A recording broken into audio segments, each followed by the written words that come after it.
The winning blueprint presents.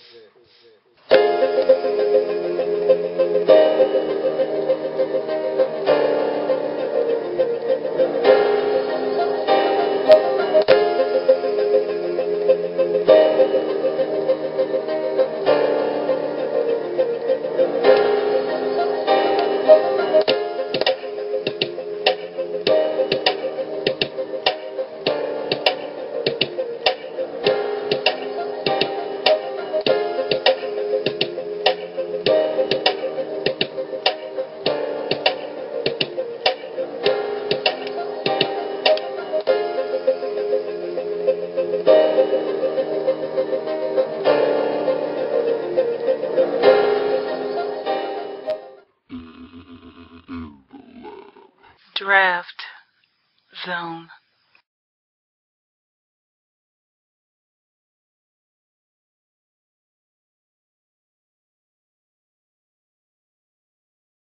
Welcome to the Draft Zone. I'm your host, Lou. Thank you for joining me. This is the NFL Draft Game here with the Carolina Panthers, who have the number 14th overall selection in the 2013 NFL Draft. So what the draft game essentially is a look back at draft history. We are taking a look at a specific team, in this case the Carolina Panthers, and a particular pick. The 14th overall selection is the pick of the Panthers, and so we'll be focusing in on prior history of the 14th selection and prior draft history in the first round for the Carolina Panthers. And the span that we'll be taking a look at is from 2000 to the present. So a 13-year stretch where the Panthers made first round selections and where 14th overall selections were made in the draft. We'll grade them out using a baseball grading scale. Single, double, triple, home run, and the occasional strikeout. And we'll average them up together, get an aggregate score, which will help us project what the Carolina Panthers might do with the 14th overall selection. Now, of course, the past is not a direct indicator of what the future might hold for a team drafting at that pick. However, the past does give us some sort of indication as to what normally occurs at that pick. So we will look at the past to try to help determine what the future may hold for the Carolina Panthers. To do that, I'll be looking off of this spreadsheet that I've created with every single first round pick made from years 2000 to 2012 in the first round by every single team in the draft. And so we'll look at this sheet, use this as a rubric to help us figure out who made what selections at 14, give these players a score, average it up, and see what scores we get for the Carolina Panthers and that number 14 overall pick. So we start with the year 2000, the 14th overall selection, Bubba Franks. One of the best names in football ever, Bubba Franks.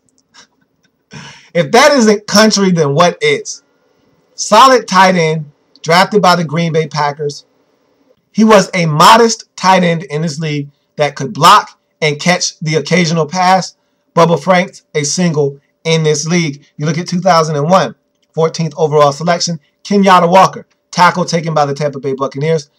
Another guy much like Bubba Franks, never dominant, very modest player at best. Okay is the word that comes to mind. Nothing stellar, nothing great. Okay.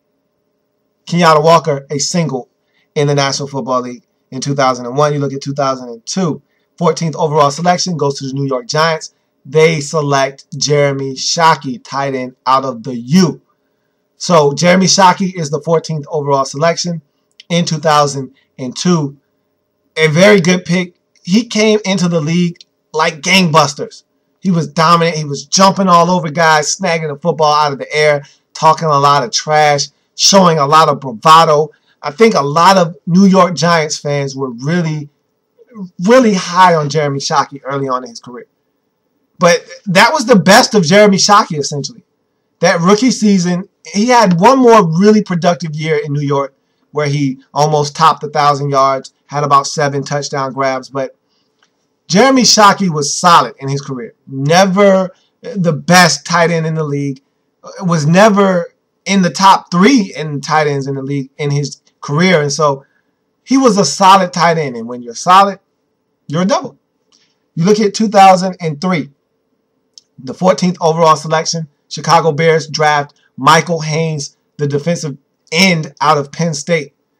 And this one just didn't pan out.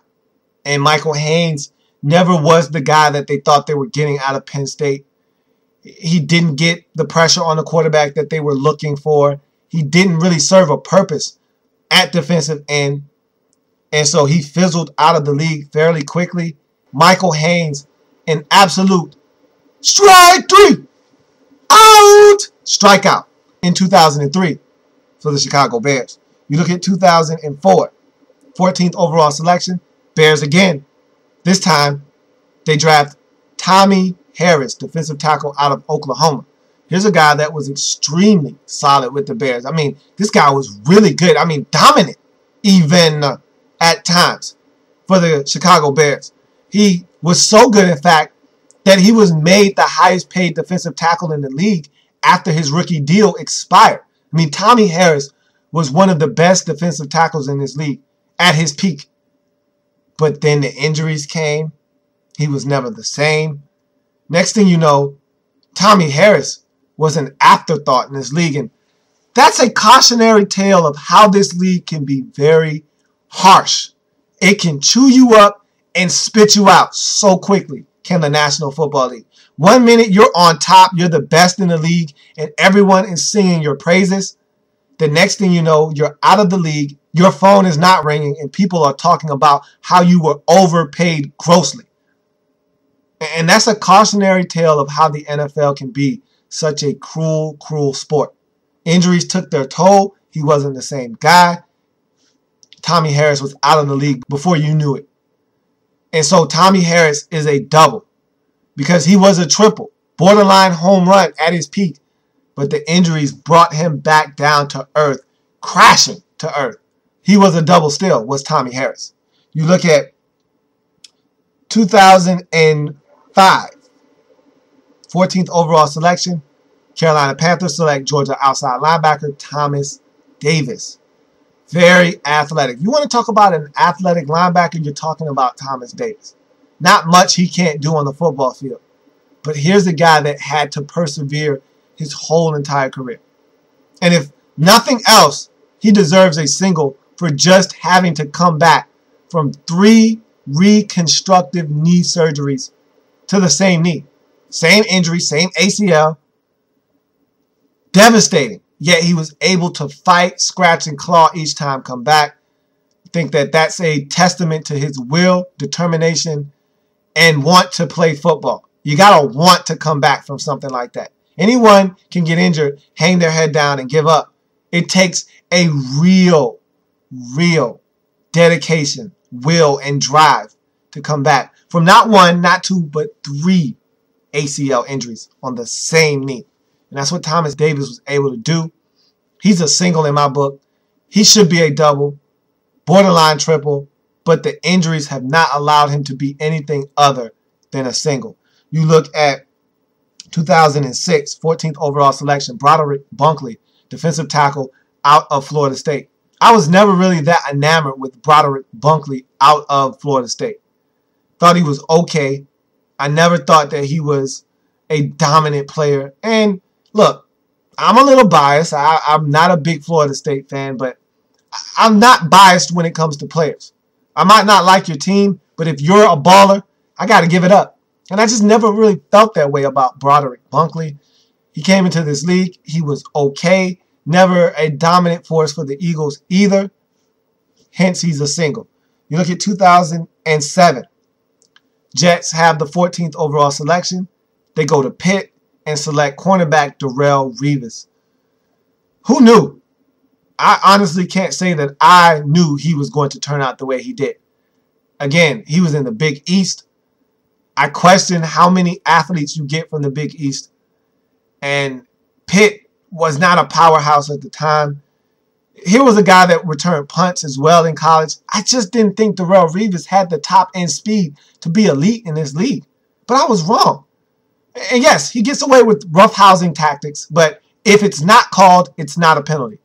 And so Darrelle Revis is one of the best, if not the best, corner in the league.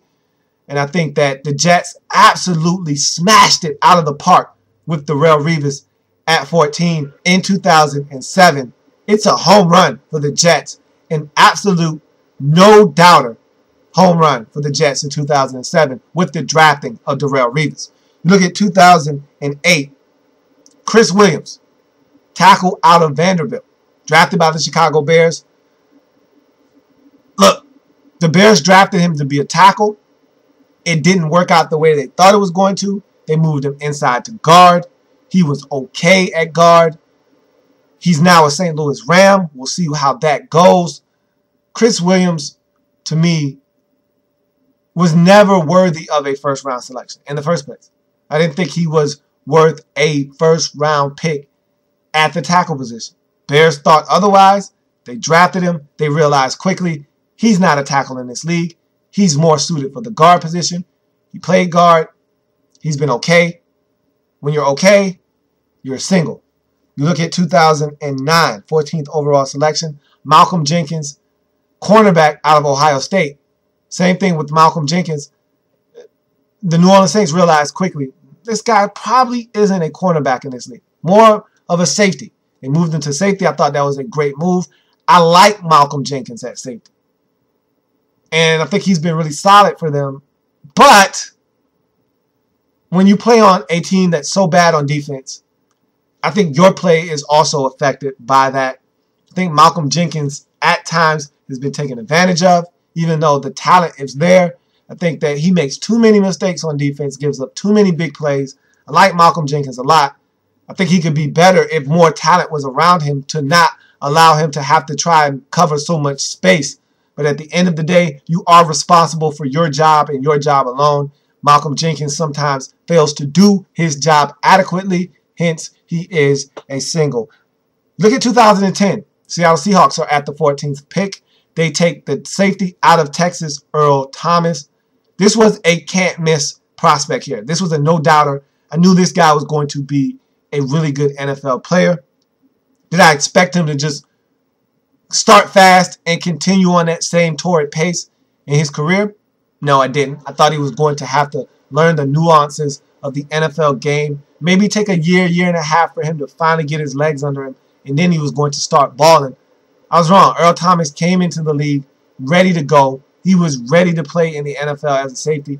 He's a triple right now, and I think this guy, before it's all said and done, has the potential to be a home run in this league. You look at 2011, 14th overall selection goes to the St. Louis Rams. They draft Robert Quinn, defensive end out of North Carolina. This guy's a stud. I like Robert Quinn a lot. He started off with a modest rookie season, about 4, maybe 5 sacks in that rookie campaign.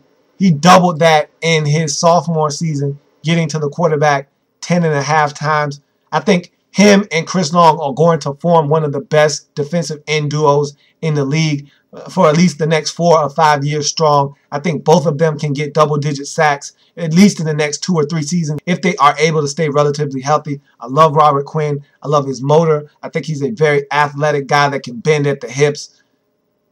Robert Quinn, for me, is a triple right now in this league. You look at 2012, 14th overall selection. St. Louis Rams, once again, this time they take defensive tackle out of LSU, Michael Brockers.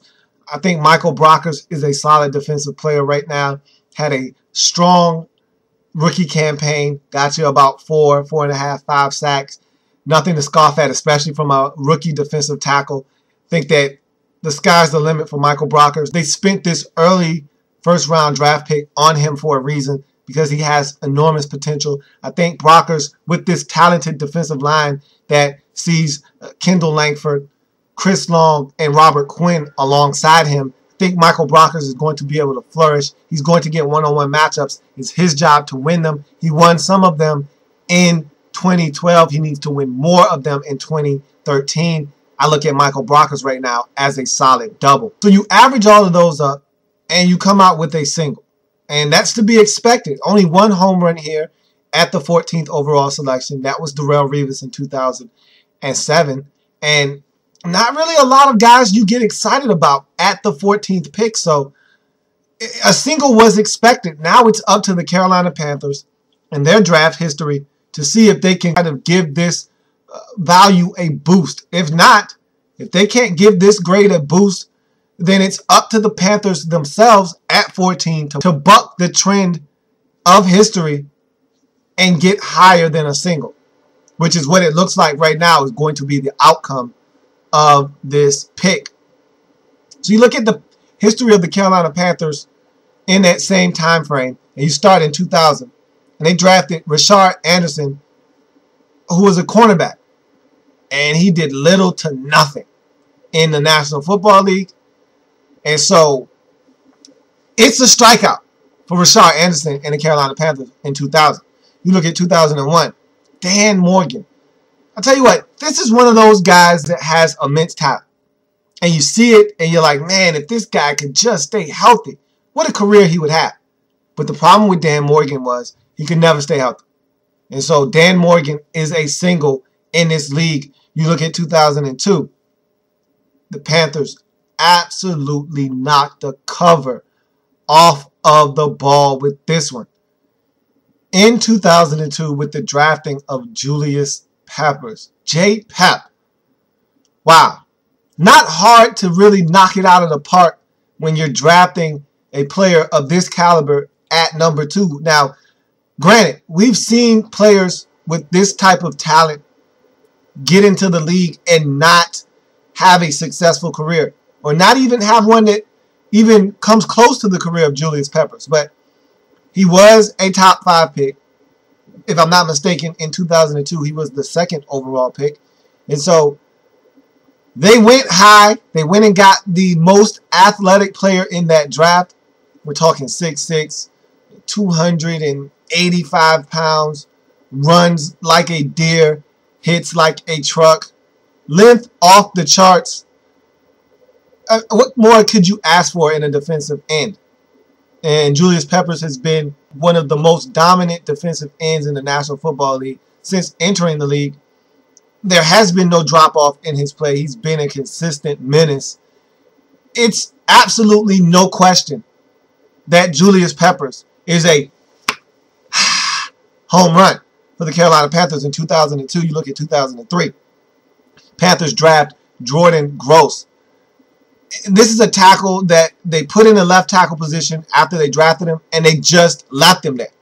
And that's what you want if you're a team drafting an offensive lineman, especially that left tackle position. You just want to draft him, put him there, and leave him there, and not even have to worry about him. And that's what the Panthers essentially have done with Jordan Gross over the years. They drafted him, they plugged him in at left tackle, and they just left him there. And that's what you want to do.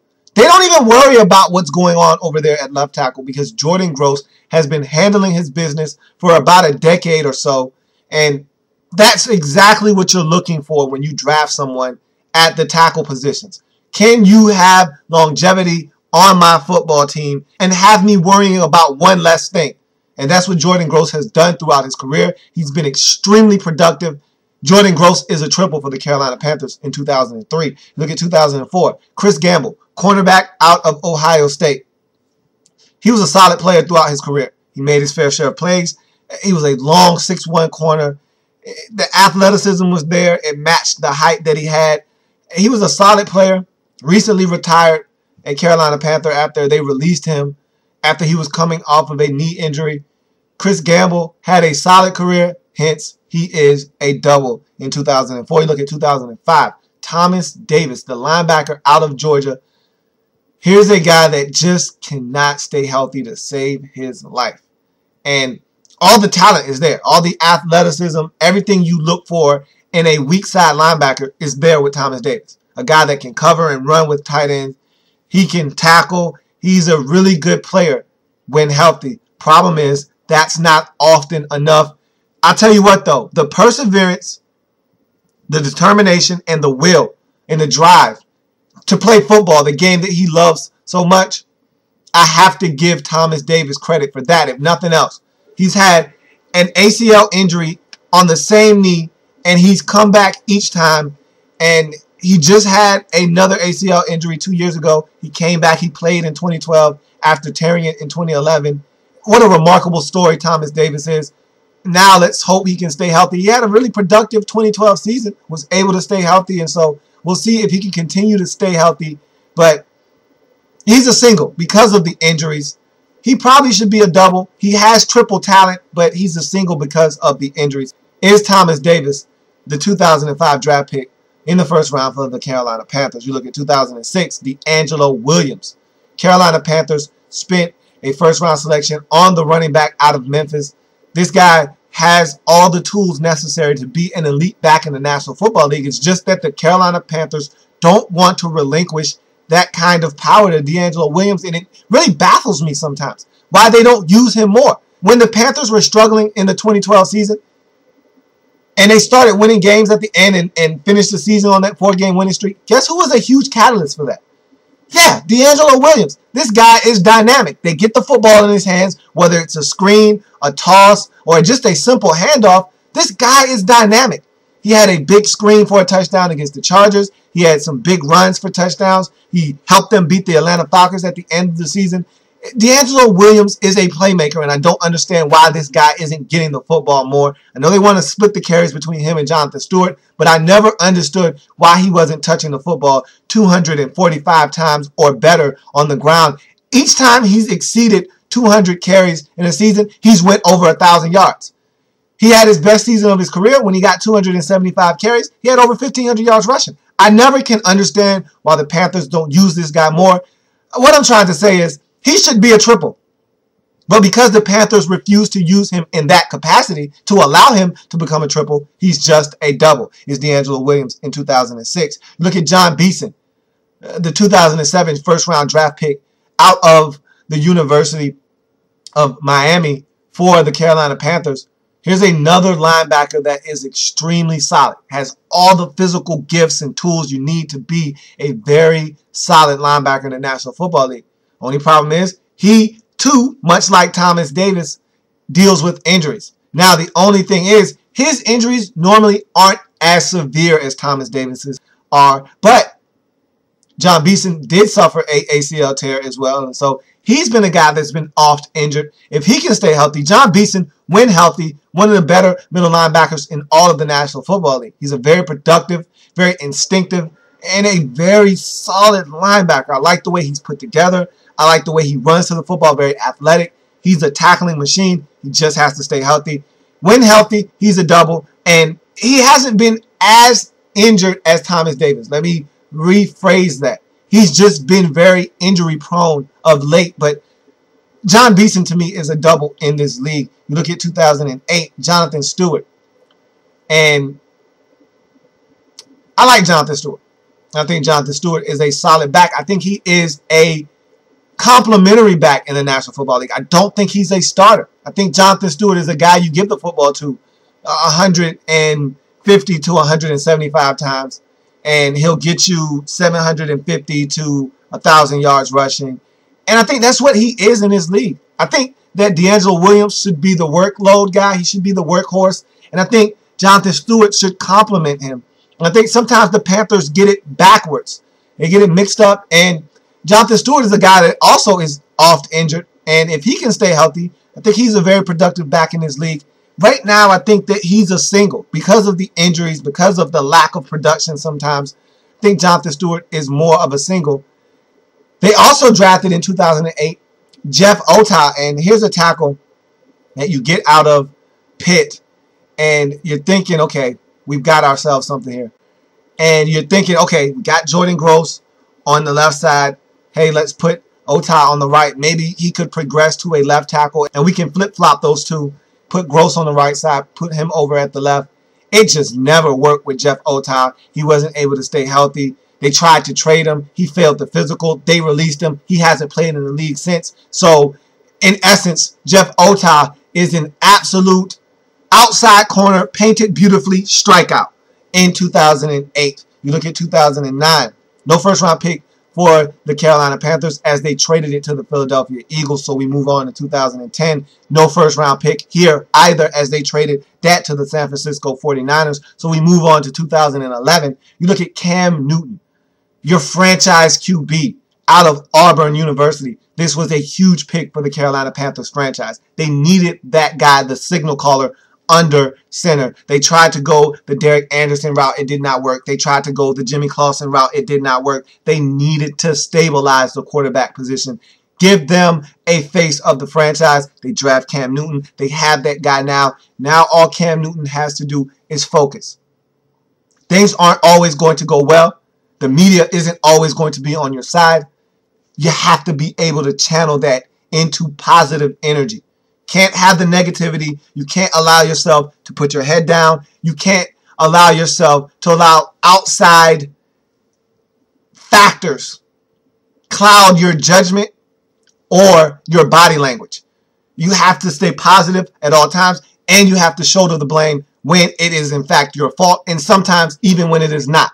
And Cam Newton will learn how to be a leader. If he hasn't already done so, he has some learning to do, some maturing to do, but at the end of the day on the field, Cam Newton has everything you look for in a franchise QB. He's a triple right now, and I think in a few years, he could hoist the Lombardi Trophy if the Panthers surround him with enough talent and if he gets the mental part of the game locked down. You look at 2012, Luke Kuechly, linebacker out of Boston College. This guy has been exceptional in his rookie season. I mean, he came into the league and took it by storm, Defensive Rookie of the Year, and he deserved it. He was everywhere. He forced fumbles. He picked off passes. He was a tackling machine. Everything that the Panthers needed on the defensive side of the football, Luke Kuechly delivered and then some. This guy is a stud, and I think that you're going to get this over the course of his career. I don't think he's a one-trick pony. I don't think that he's a one-year wonder. I think this is what you're getting out of Luke Kuechly. This is why the Panthers spent a first-round pick on him. He is a triple right now. Again, I don't give out home runs in first seasons. I need to see more. But I tell you what, if he has 2 more campaigns like this, it's not hard to see him being a home run very early on in his career. And that's it for the Carolina Panthers in their draft history over the last 13 years. You tally it all up and you get an average of a single.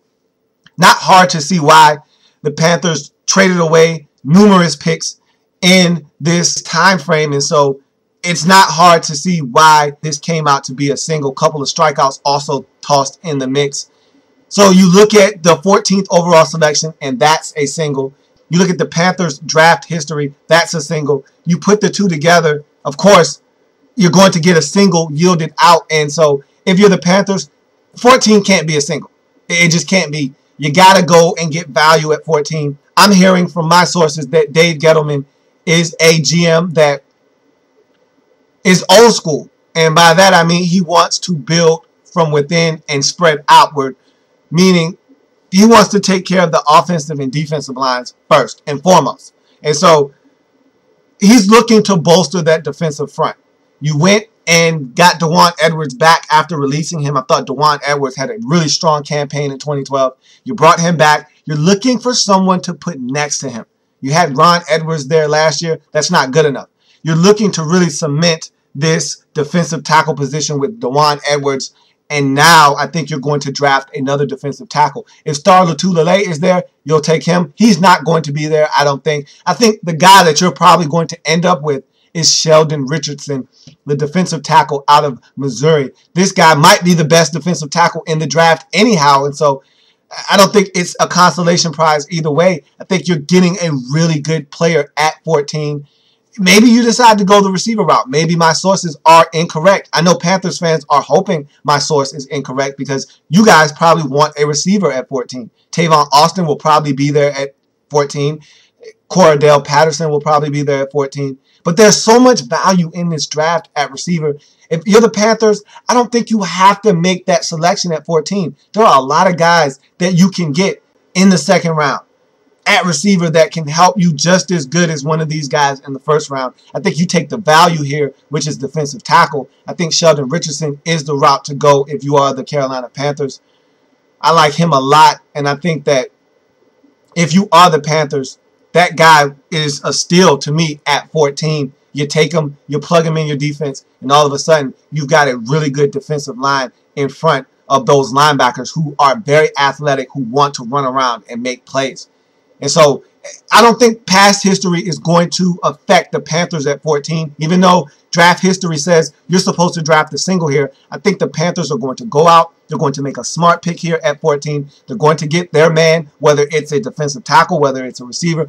Who knows what it's going to be, but I think if it's a receiver or a defensive tackle, I think you're going to be very pleased with what you get. You might be in that realm of the unknown if you get the receiver, though. Because if it's Cordell Patterson, he could be a triple or he could be an absolute strikeout. You just don't know with Cordell Patterson because he's so raw.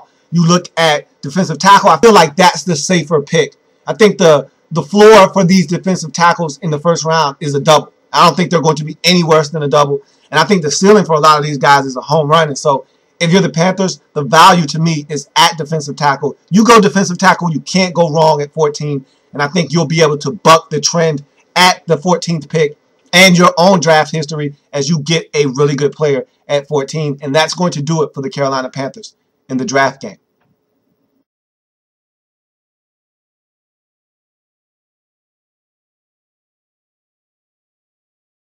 Mm-hmm.